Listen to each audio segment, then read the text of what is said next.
I kind of like making stuff, it's what I do. There's a lot of stuff that's in this world, stuff that I use every day that actually I didn't really know very much about.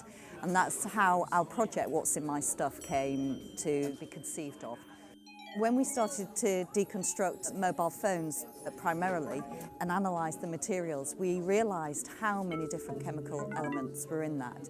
Initially, I wanted to make a wearable ring to represent each chemical element. People have a certain connection with jewellery items, they see a value with jewellery, they have emotional connections. As a means to try and capture something about the kind of knowledge and information of materials used in mobile phones, it seemed quite appropriate. I painstakingly deconstructed a number of phones to get to the circuit boards in order to get these components, which is one of the primary areas that the gold within the mobile phones is located.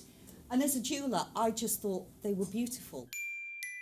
This necklace has 250 discs in it, reclaimed from about 25 to 30 circuit boards.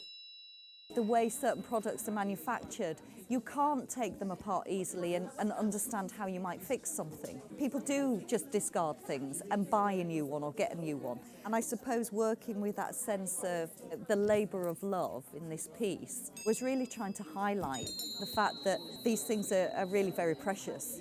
The collection of rings that I've done so far, there's probably only about 3 of the elements that are almost there in the pure form. Things like potassium have been represented as a slice of dried banana, phosphorus. I've used matches in there. And I was really fascinated, particularly with the indium. So incredibly malleable, but it is an incredibly expensive material. A very, very small amount of indium's used within mobile phones, but it is fundamental to the touchscreen technology. Gold content in 1.6 billion phones worth more than 1.9 billion pounds. If you drew that amount of gold down into a 1 millimetre wire, it measures 3,680 kilometres, which would go from Sheffield to Cairo in Egypt as the crow flies. And that's how much gold has been used in 1.6 billion phones. I've found with the exhibitions that I've done with the work that it's really engaged people's interest, that they want to find out what it's about. So in terms of a conversation piece, it's really succeeded on that level.